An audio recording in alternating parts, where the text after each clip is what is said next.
say is it's the beginning of leadership development here at New Life Ranch. It's it's the transition from being a camper into more of like a leadership and a serving positions. It teaches us how to like get down and dirty and to do all the jobs that nobody else wants to do, that someone has to do. It teaches them that leadership is not just about all of the fun and flashy things that they've seen at camp, but it's a lot about doing work that is ultimately necessary if we want the campers here to have a great experience. So I see servant leadership as an opportunity for students to go out to serve because they have abided to the vine and are bearing much fruit. The Nehis get a practical example of that by like working in the kitchen or working on housekeeping, doing the jobs that no one really wants to do, jobs that maybe no one even gets to see, but jobs that are really important for camp.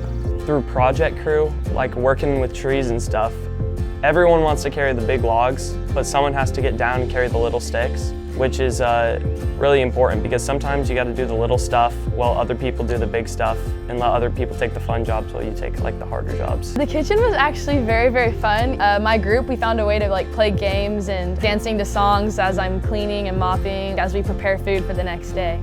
I think my biggest challenge has probably been opening up to people, which has always been a struggle for me personally.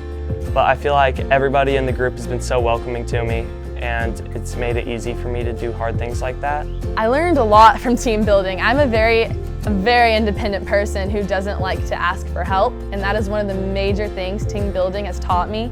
It's taught me how to communicate very well with my peers as well, because that's just something I never really took into account. My biggest focus on the overnight is just to give my kids a moment to rest. The overnight was pretty crazy.